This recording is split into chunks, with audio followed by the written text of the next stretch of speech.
the road trip. Hello, everybody. 1:22 in the afternoon, 85 degrees outside. Hello, everybody. How we doing?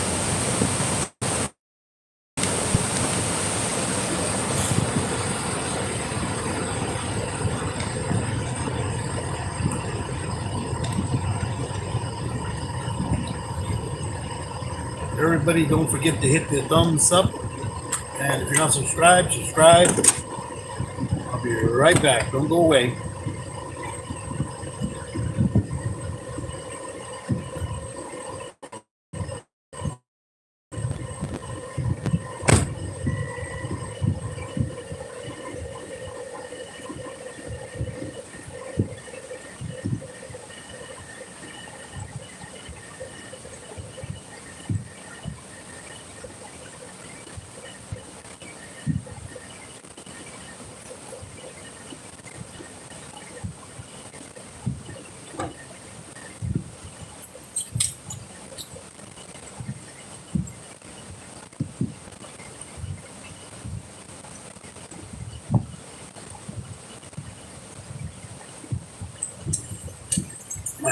Okay, how's it going, everybody? Oh, what happened? How come I'm not in the picture here? There we go. Jeez, that's crazy. Man, is this thing lagging? That's what's going on here. Alrighty, here we go. Hey, Rob. Hey, Justin. Hey, believe in yourself. I don't know what's going on. This darn, I think the internet's not working that great today. We'll see how it goes. It's moving. I think I'm lagging. Yeah.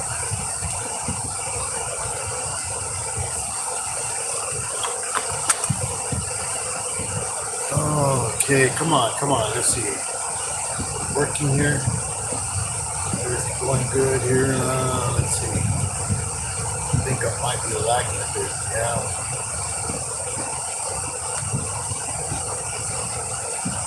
Maybe I was used too many minutes here. Too many lives. Okay.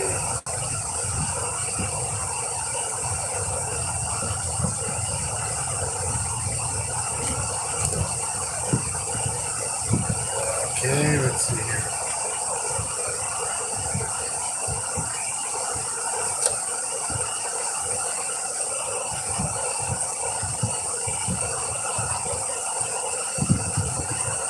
Okay, let's see. Is everything good there? I think now it is.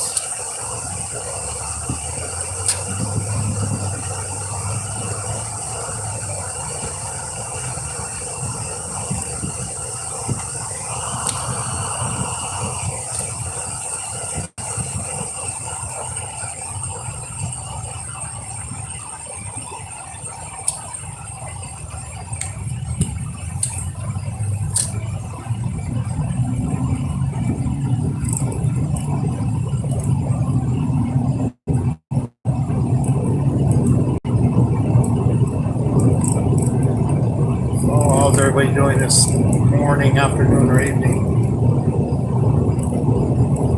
It's a nice sunny day, 1:26 afternoon, California. Looking at 85 degrees. Looks like summer's trying to get here.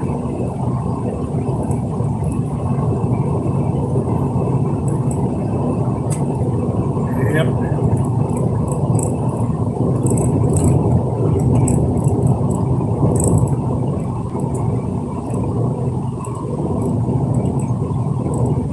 Yeah, so let's see, what was we talking about? Working in the hospital, you get a lot of characters, come in there. Uh, I remember what day, we usually went in around, let's see, what was it? I think it was 3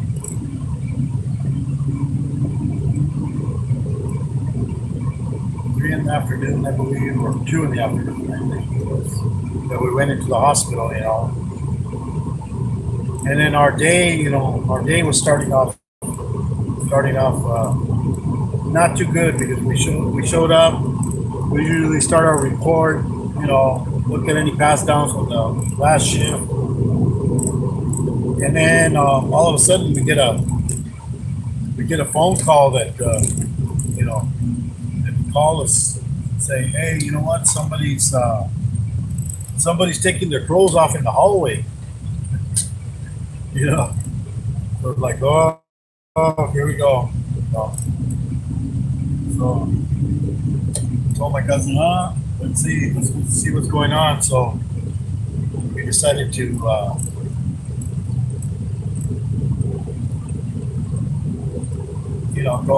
go check it out. We go down the hallway, and there's this guy. Yeah, he's already got his shorts down, and then he takes off his underwear. You know, and the bad thing is, this guy. We always, as soon as we see somebody, it's like, hey, put on your gloves. You don't want to get contaminated. And this guy, he's taking off his shorts, and he takes off his underwear, so he's pretty much wearing nothing. And we're like, oh man, what's going on? This guy, he wasn't thinking right. So we, I told him, hey, don't move, stop taking off your clothes. He wouldn't stop. He pretty much took off all his clothes. So I told him, he had crap all over his legs and everything, in his hands. So you don't really want to touch him because you know what he has. So then the bathrooms in the hallway, we're right down the hallway where all the snacks and stuff, and then there was the bathrooms there. So I told him, come here, follow me. So he did follow me, and I opened the bathroom. And then told him to get in there. While he was in there, then my cousin, he went to go get a wheelchair and a couple of blankets. So then he's over there in the bathroom. So he goes in. I told him, hey, sit down. First, we put one blanket on the wood. Then we put the other. Told him to sit down on the blanket. Then we put the other blanket over him, cover him up. I mean, there was people walking down the aisles and everything. They're like, oh, we had to close it up because it's contaminated walls, the glass, windows. So and we made everybody go around, But yeah, the guy was in his 30s, and something's wrong with him. He's not thinking, he's not thinking properly, So don't worry about it. So we take him to the emergency room, and they're all mad at us. We took him over there. We're like, hey, you know what? This guy, he knows what's wrong, but he needs to be checked out. He's taking off his clothes, and so good thing we didn't touch any of it, And then, the mom, it's because he got sick all of a sudden, and I guess they came from Las Vegas. They were driving through, and he got sick. And I'm like, no, don't worry about it. He's fine. He's fine. We see stuff like this all day, pretty much. Don't worry about it. And so the guy, we take him to the emergency room. They take care of him, even though they were mad because and then they cleaned up the area. Then we get another phone call, like a couple minutes later, that there's a pile of feces, in the parking lot.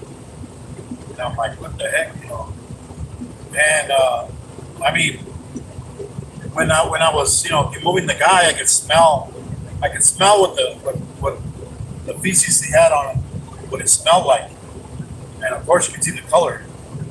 And guess what? I guess outside, that's what happened. He got out of the car and he wanted to go to the bathroom. So what he do is he like just squatted and left the piled up, outside in the parking lot. Like, good thing nobody stepped in it. But I mean, it was like, oh man, So hey, we're like, oh man, more stuff they gotta clean. So it's like it smelled just like a guy, and the color of the stuff was the same color. It's like, oh yeah, same guy. I guess he started outside in the parking lot, and then he couldn't. He felt dirty because that's what he kept saying. I'm dirty. I'm dirty. I need to take these off. I need to take these off. Because he didn't have any toilet paper, so he pretty much just all his underwear and everything was all full of it. So he took it off, in his shorts, and it's like, oh man, that's all we need. So then we just told him, no, no, you know what, we need to sit down in the wheelchair. And then they took care of him in the emergency room. But it was like, oh man, this day just started. Our shift had just started already. We're like code brown, code brown. uh, it's like have all these different codes but that's not the real code for that. But we were calling it code brown.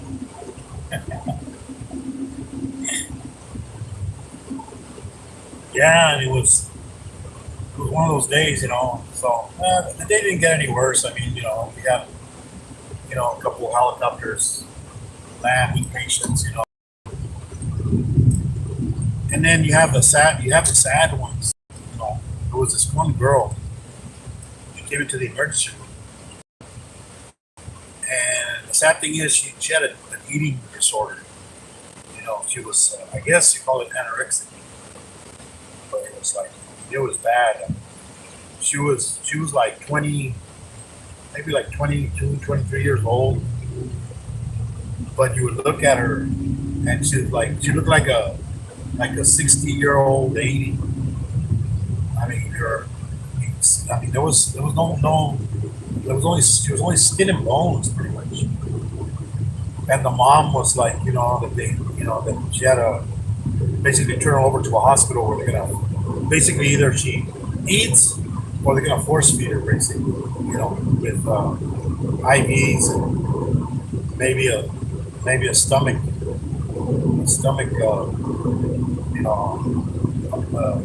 thing in her throat, to put the food down. But I mean, we had they flew her out in the helicopter, and we're used to picking, helping people put the gurney up on the helicopter, because there's always two nurses at least, and sometimes it's a guy and a girl, or sometimes it's two girls.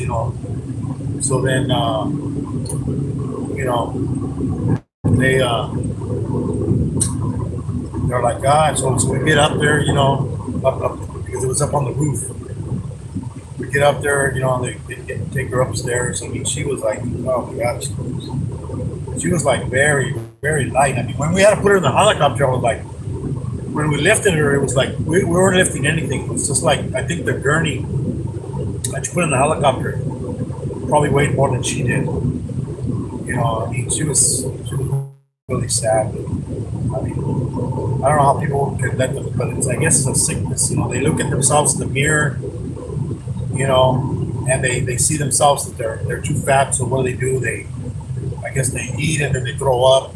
They force themselves to throw up. And they don't get any kind of nourishment. So yeah, that one wasn't a good one. And then there was another patient. I remember this one patient. He was in there because he broke both of his legs. I mean, both legs completely broken. I mean, we're talking like it was like a jigsaw puzzle. They, he had all these metal rods sticking out of his legs, you know, and they told him, he had to stay in bed, but he kept getting out of bed, kept getting out of bed. They called security, so we go over there, and we kept telling. His mom was there, and his mom was telling him, no, mijo, don't. And he's all cussing his mom out, calling her names. I'm like, hey, dude, calm down. You shouldn't be doing that. You shouldn't be calling your mom all these names. He's calling her F this and that. I'm like, geez, she's the one that gave you life, dude. And then she's all like, I asked, what happened? How did this happen? And the guy started explaining that I guess the air conditioning in his mom's house, because he lived with his mom. But he was like, I think he was in his 30s, and he's like, I guess he was all drunk and getting high. Who knows what else he was doing? But he was all high, and he decides to go. He decides to go up on the roof, and his mom tells him, no, you're gonna hurt yourself. So this guy, he goes up on the roof trying to fix the AC. He don't even know how to fix it, for one thing, but he thinks he's gonna fix it. So he goes up on the roof, and I guess he fell off. He fell off the roof, and then he hit the ground with both legs, and boom, just fractured both legs, all the way from his ankles, all the way up to his knees. So there was no, and I told him, you can't even walk. I go, you want to get up? You can't even walk. And then plus he had a the thing so he could pee. It was connected. I'm like, hey, dude, if you get up, you're gonna rip that thing out of you. You're gonna bleed all over the place. And then the nurses, they the thing is they can't tie it. You can't tie a person down. You can't even restrain anybody unless he's a prisoner. And a patient, the only way you can restrain a patient in a hospital is if the doctor orders it. So they're legally we can't tie anybody up. They can't, even the nurses can't. They can't restrain them. All we can do is just talk to them and use our words to restrain him pretty much. But, this guy wasn't listening. So they called the doctor and told the doctor, this guy, he's gonna re-injure himself, bleed, again, because he can't walk. He just had his legs put back together like a jigsaw puzzle. And so now the doctor ordered an order to have him restrained. So they restrained his hands, and he's all like, oh, hey, undo the restraints. I'm like, no, we can't, dude. Come on, and he starts cussing and all this. I'm like, you know what? You can cuss all you want, dude. You're still not gonna get out. But words are gonna help. So he kept cussing at his mom, yelling at him. But then pretty much they have to, if the doctor, if they ask the doctor, they're just gonna put him to sleep. They're gonna keep him sedated, pretty much is what it's called. So that's it. You ain't moving. You don't listen. You're gonna sedate you, and that's pretty much what they do. You know, and I remember one of my uncles. They were also one time they were up working on the roof at the house, and then old people, they fall down, hit their head. He cracked his head open, bleeding all over. He's like opened up a big wound, and normal people, they go to the hospital, get stitched up. Hey, we're Mexicans, we don't do that. What do we have? We have probably people know it by iodine. But in Mexico they have iodine, but it's purple. It's like they call it purple medicine, and basically you put it into wounds, cuts. Protects it, from getting infected, wherever you put on it. So yeah, what does my uncle do? My other uncle, hey, yeah, you cracked your head open. Put a little purple medicine. You put purple medicine all over it. That'll save him. probably had a damn concussion, falling off the roof, landing on his head on the floor, cement floor, to top it off. But you don't need to go to no doctors. You know, that's for babies. Go to the doctor. Welcome everybody. And I mean, so he never went. He just said, "What the heck? It's just okay." And you know, and then one time, because you do your rounds, go walk down all the aisles, all the hospital, make sure everything's quiet. Then you always walking down the aisles, you get patients, yelling for the nurses, and the nurses get busy, the CNAs get busy. The nurses ain't gonna go because they pretty much do is push medicine and take vitals. And that's about it. The CNAs are the ones that go and clean you up and wash you, feed you, whatever needs to be done. So there was this one patient, he kept, because he did have a button on your bed, that get a nurse to you, you know. And then the worst thing is if you're gonna call them around 7 in the day or 7 at night. That's the worst time because that's the shift change where nurses change shifts. So for about 30 minutes, you ain't gonna get a nurse, even maybe longer, because they're passing on all the information from all the patients to the next shift.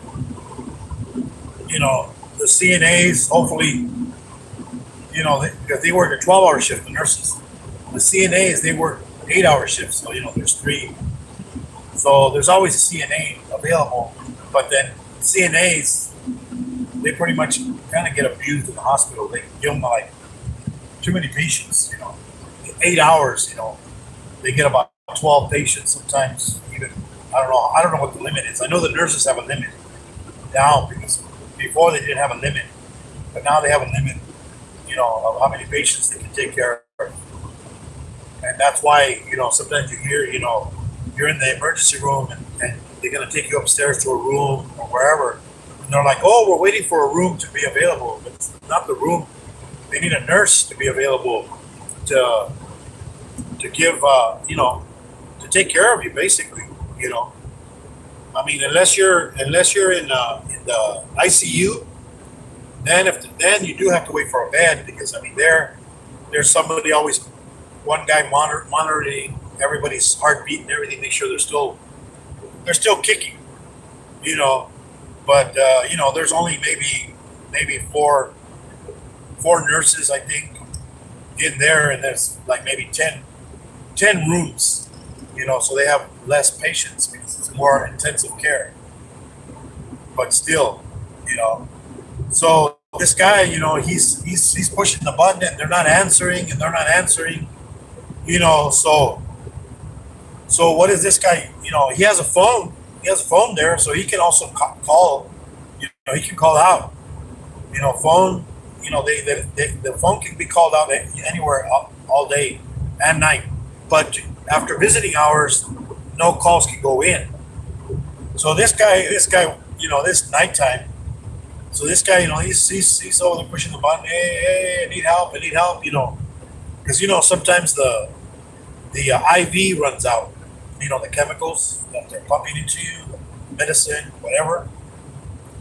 And I mean, I'm not sure, but I hear that once it runs out, it starts it starts burning, the vein, because there's there's no liquid going in there, so you kind of like start getting pain.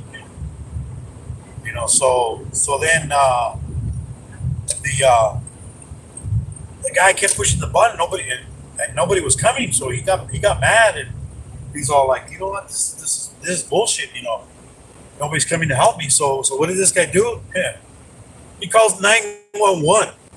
He calls the police department. So this guy calls the police department. So now he calls the police, says, hey, I need help. He's telling the operator that well, where are you? I don't know what he told, to get the police there, but they did show up. but I mean, he told him, that he was in the hospital and I guess he told him that he was being kept hostage or something. I don't know, but that he needed help. So the police, of course they have to show up. So so they showed up and then because he gave him the room number and everything. Police came in and then they called security, going, hey, you know what? I don't know, somebody in that room, called security. I mean, called the police 911. So they would go into the room, and then the police officer comes in and he tells them, "No, sir, you can't be doing that." Well, they're not listening to me.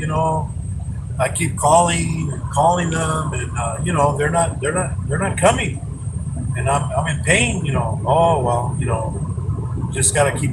So the guy, of course, he's gonna complain. Because later on, you could always complain to you call the main nurse, the nurse that's in charge of all the nurses in the hospital, because they're, if anything happens, it's up to them to decide what to do, and say, okay, we're gonna do this, and so yeah, so they were like, don't be doing that, and they said, well, I'm gonna sue and this and that, so after that, they started taking care of this guy much better. Of course, because they don't want a lawsuit.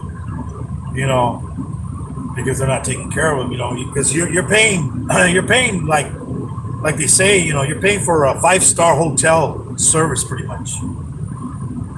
In at the hospital, because I mean they're supposed to be treating you like hey, you need room service. If you need something, of course they're gonna charge you. They're gonna put it on your insurance.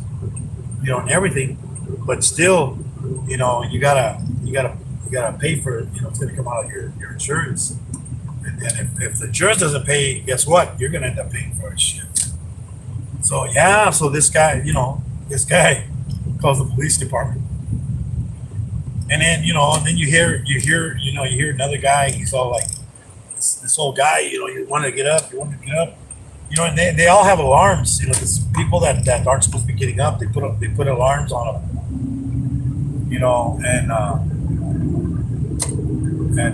Put alarms on them so that way as soon as he gets up the bed, the alarm goes off on the bed. That this guy is getting out of the bed. So what do? They go to the room, but even that sometimes takes a while. Because they're busy with a patient or they're doing something, or the nurse went to lunch or dinner, or eat breakfast, depending on the shift, so they're not gonna rush to the room. So I'm like walking down the aisle and I see the guy, and the guy's like walking toward the door, and I'm like, oh man. And then this guy had one of those things, for the urine inserted, but I guess he yanked it out, man. This guy was bleeding all over the floor, man. I mean, because it's supposed to. There's like a ball in there that's inflated, and if you don't deflate it, it's gonna rip the heck out of the insides, man. And I guess this guy, he was connected to the bed, and he like ripped the heck out of it. But he's medicated, old, probably doesn't have any feelings down there, but Jesus, he was like dripping blood. It's like, oh man, it's like, hey, and call the nurse and go, hey, this guy's over here, he's walking and he's bleeding. Now she hurries up, they go take care of him. But I mean, people in the hospital, they think, oh, they're getting the best of care. Jeez. Believe me, they don't. I mean, I work security in 2 hospitals, and it's pretty much the same, man. If you have a relative in the hospital, man, you better visit them or have somebody stay there. But they don't want you to be there because guess what? They're gonna see how you take care of them. That they're not there. They're not taking care of them. Basically they're just handing out medications. The people from the lab coming in, taking their blood every so many hours, waking them up, stuff like that. And then the CNA, she's pretty much, taking care of everything, but she can't do it all. It's crazy. Our hospitals are overwhelmed. People don't understand, and you think that this thing that's going around it's just making it worse. I mean, can you imagine? And then now nurses don't want to work because they're forcing them to have to take their shots. But guess what? I mean, that's where I mean, I know when I worked at the hospital, I had to take shots because you don't want to get any like yellow, like jaundice or anything. Like that one guy that they brought in, and he was acting crazy. The cops brought him in, and it was like suicidal or something. I don't know. But then they said that they had to do an MRI on him because they thought maybe he had meningitis. Meningitis, it's very contagious. So everybody that went into the room, I was one of them too. So anybody that came in contact with him, now we all got to take this damn pill, because or else we're gonna get meningitis. So it's like this thing that they call it the orange super bug pill. This damn horse pill, man. The thing was huge. And if you have problems swallowing pills, man, jeez, this one I could swallow any kind of pill, any size. I mean, jeez, yeah, this thing was huge. But later on we found out, but as a precaution, you have to take medication, whatever they give you. Not, meningitis is something to joke about. People lose. I remember this one girl. She was because usually you get it from like going to college. From I guess using other showers with people that use that shower and they get sick or something. I don't know exactly know how you get it, but they usually get it like that because I know when my son went to college, he had to get the shot, for meningitis because it's preventable, but you have to have the shot, and that's another thing, So I remember reading about this girl. She got meningitis, and it basically she lost her legs and lost her arms. I mean, she ended up being, now in a wheelchair, and she was in her 20s. That's sad. So now, people take care more of themselves, like my son, we used to get him these flip flops. So that way, if you had to use the same shower as somebody else, you could at least use the flip flops, so you don't get whatever, shits on there, or clean your area. I mean, when I used to work at the hospital, we weren't allowed to wear masks. We weren't allowed to wear gloves. I could wear like regular, gloves, like black gloves, for like cold weather gloves, but not medical gloves, like the blue gloves. Oh, because if we wore those, it would scare the people at the hospital. Oh no, you can't wear that because you're gonna panic everybody. They're gonna say, oh, what's going on? Why is he wearing gloves? Why is he wearing a mask? Yeah, now everybody has to wear gloves, masks in the hospital. I mean, and people still think, oh no, it doesn't help. Well, it does, as long as you use it properly. See, this is the thing. If you're wearing gloves, it's just like wearing. The thing is, you wear gloves so you don't have to wash your hands constantly over and over again. But you still have to, decontaminate your gloves. Stick your hand in that antibacterial stuff and clean the gloves. Because then if you touch your face, touch your mouth, put your fingers in your mouth or in your eye, or your nose, whatever you touched on the door, whatever that person brought into the hospital, you're gonna get sick, man. I mean, we had to work in the ER. We had to work all over the hospital. There was, sick people everywhere. And then the bad thing is, people would go to the hospital because they got a little tummy ache and they threw up, or they got diarrhea. See, this is the thing. If you got diarrhea or you threw up, the best thing you can do is stay home and drink a lot of liquids. Don't eat because the thing is, you got sick because you went out to eat. You went and had you went and had some of that, like what was it, Latka, and who else was it?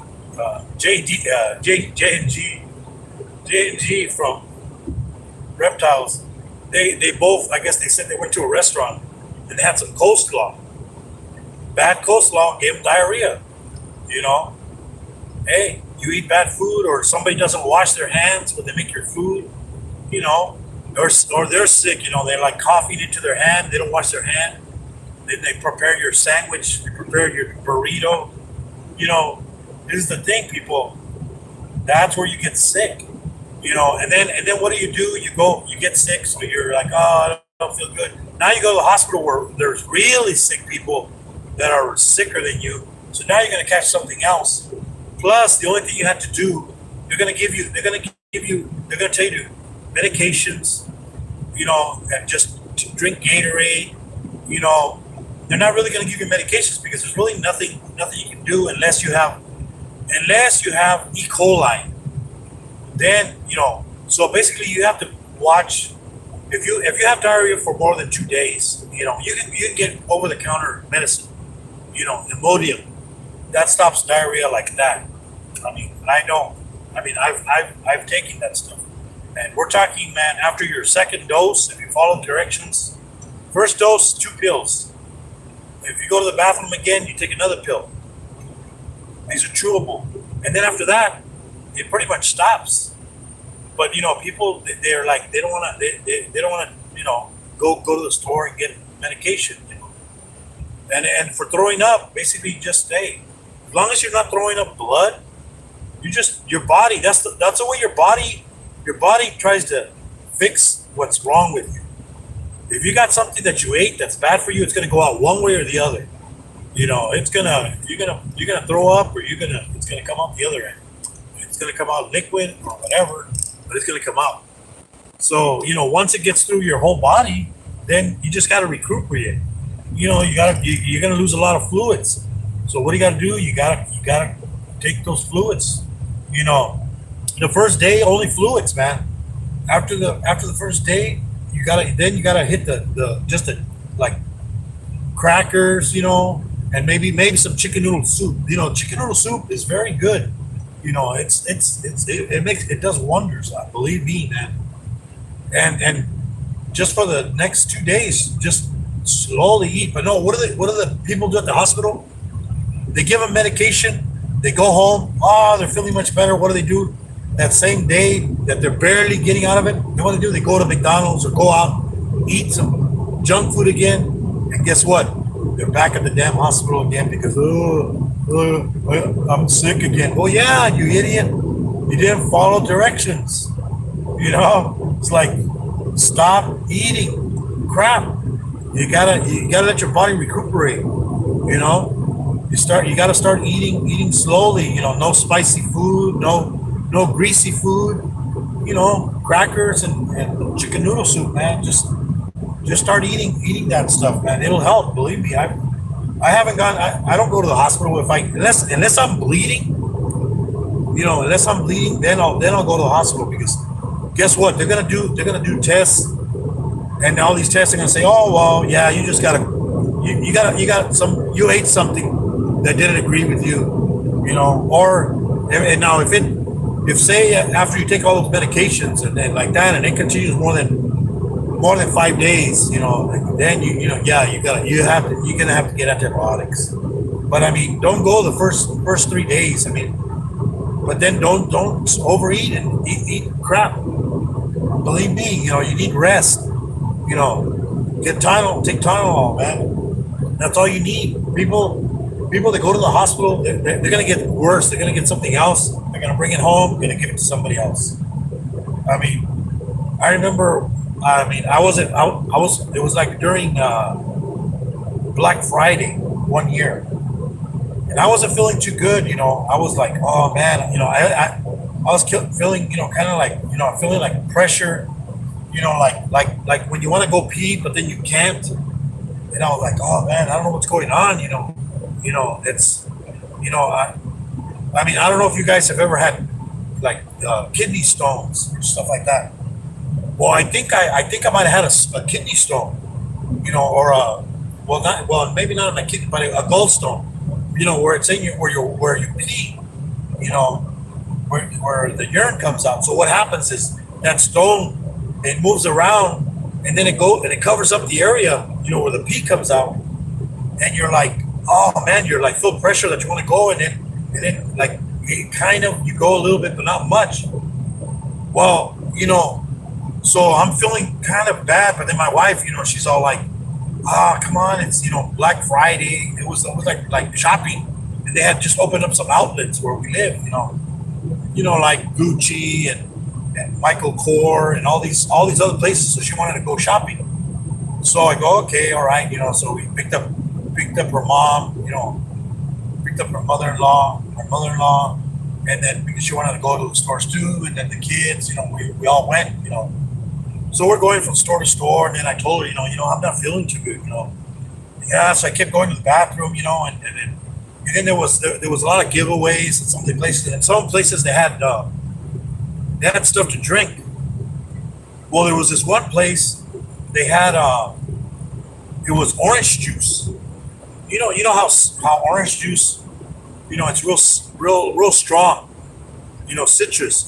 Like also orange juice, and then they say pineapple juice because I know my uncles and some of the people have told me I don't like pineapple juice, but orange juice I do like.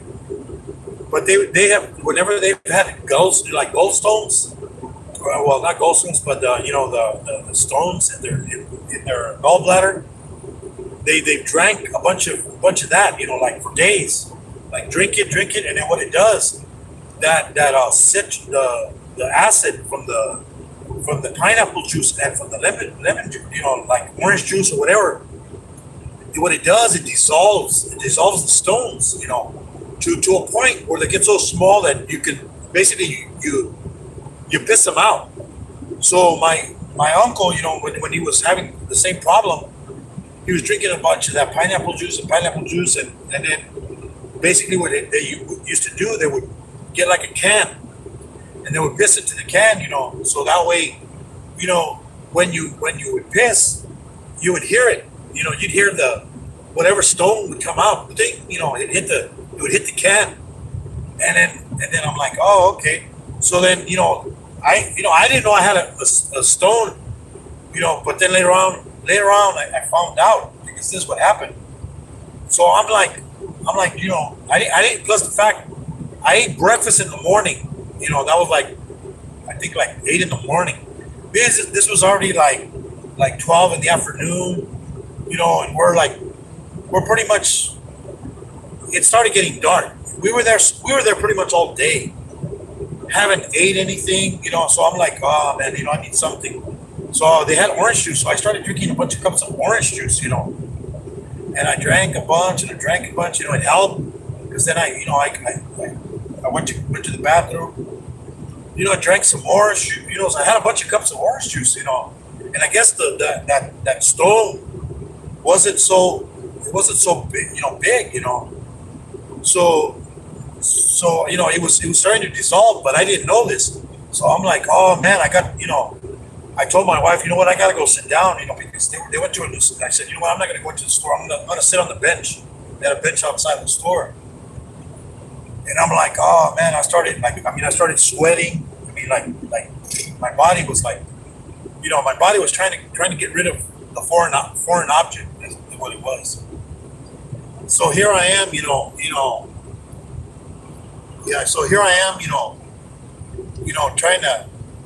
trying to get rid of what I had. I'm like, oh man, and then I sat down and I was feeling, real like a lot of pressure, like I wanted to go urinate. So I'm like, oh man. So I'm like, oh, that's it, man. So I said, I'm gonna go to the bathroom. So I went to the bathroom, and I had to wait because there was a lot of people. Luckily, it was one of those by itself. You just go in. It was handicapped.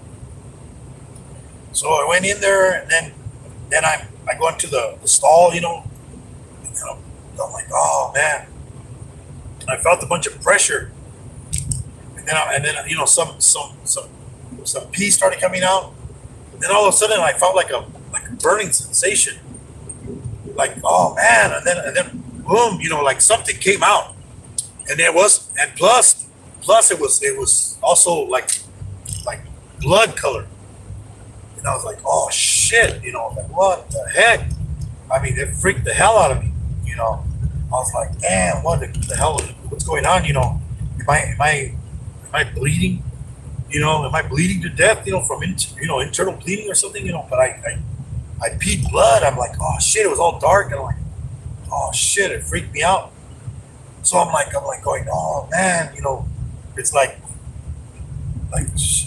So I look down and I'm like, oh, but you know what? Guess the pain I was feeling and the pressure, it was gone.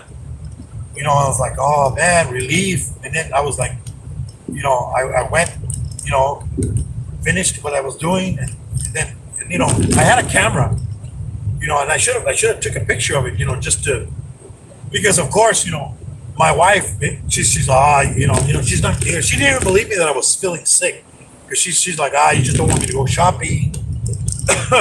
You just, she didn't, like in other words, she wanted to see blood. In other words, if there isn't any blood, there's nothing wrong with you. And so here I am, and I'm like, oh man, but I didn't think to take a picture of it, so I'm like, and then I just flushed it, then cleaned myself, but then I washed my hands, went to go see where my wife was, and I told her, hey, you know what? I don't know if I might have to go to the hospital. That's what I was worried about. Shit, I don't want to go to the hospital, this and that, and I told my wife, plus I had to work the next day. I had to go to work the next day. You know, I had to I had to work, so I gotta call in. I was probably gonna have to call in, tell them, you know what, I'm not gonna make it to work, this and that. So I told my wife, well, yeah, let's. She's all like, yeah, right. You're lying. You're not sick. Where's the proof? I'm like, well, I, I mean, I didn't take a picture of it. I knew it. And then later on, I'm like, I knew it. She's not gonna believe me. She's gonna say, you don't want me to go spend money. You don't want me to be shopping. You know. I'm like, no, it's not that. It's just I felt like crap. And then now this scared the hell out of me. So I go, I think I'm gonna have to go to the emergency room. That's what I thought. And then I told her, well, you know what, let's drop off your mom, and then plus I haven't eaten anything. I go, let's go get something to eat. We got something to eat, so we could, take it home.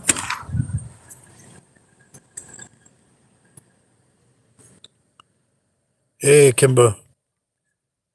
Hello, Christine. Hey, Dill. Who else was in here? Justin. Believe. Rob. Yeah. So then, I get home, and then I tell her, okay, well, I go, this is what, I said, this is what I'm gonna do. I'm gonna. So I bought a bunch of Gatorades, and and drank a lot of water. So then I'm like, okay. I go, well, you know what? I told my wife, look, if I go to the hospital, they're gonna do a bunch of tests and all this. I think what it was it was a stone that was like, stuck, and it came out, because I mean, the pressure was gone that I was feeling, everything. So I was like, oh man, I was feeling like 100% better. But still the worry about, hey, am I gonna? So I told her, you know what? Look, I'll be drinking a bunch of fluids, and then every time I go pee, I'll just check if I'm not bleeding. You know, like I'm gonna be fine. The whatever was there is gone, and I'll be fine. I said, because we're just gonna go to the hospital. We're gonna get a damn bill for something that's not serious yet. I mean, if there's no blood pouring out, I'm gonna be okay. The body's gonna take care of itself. So yeah, so I just drank a bunch of liquids and everything, and pretty much kept an eye on. Yeah, I mean, pretty much I survived. I mean, but the doctors, they wanna cut you open, or stuff like that. as soon as, instead of, hey, letting it nature take its course. So if you ever feel, like you have, like they say, they have stones, depending on the size of them, you might be able to. A lot of my uncles have done it. Drank a lot of pineapple juice, because the citrus, it'll disintegrate any stones in your body, that, anything, it's good to drink that stuff. I guess kind of like, how people that drink, I've seen people drinking pickle juice. That's how acidic that is. And you know what, I've never, thank God, hey, I'm 60 years old, and haven't had to have, really bad hospitalization.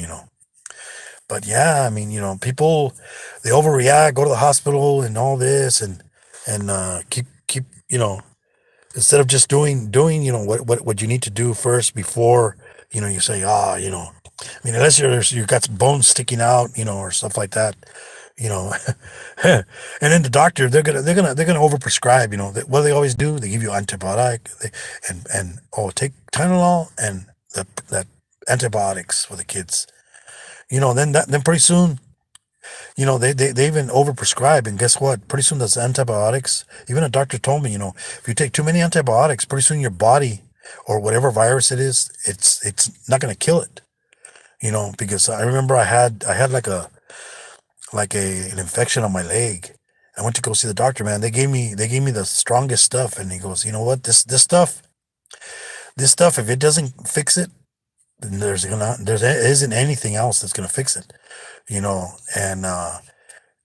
he goes, but it's not. It looks like it, but it's not, because he looked at it, and checked it out. But the stuff they gave me was like when people get MRSA. MRSA, it's that flesh eating disease, where your body starts getting eaten by this virus. It's a flesh eating disease.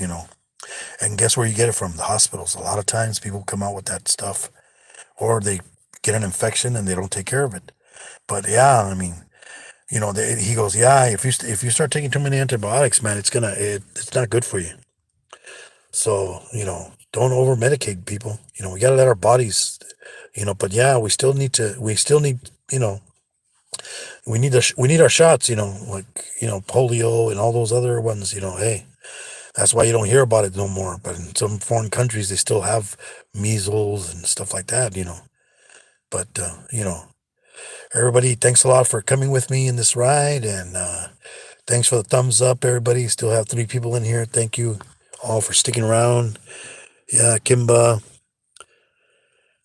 And, till the next time, man, everybody, good evening, good afternoon, and good morning in some places.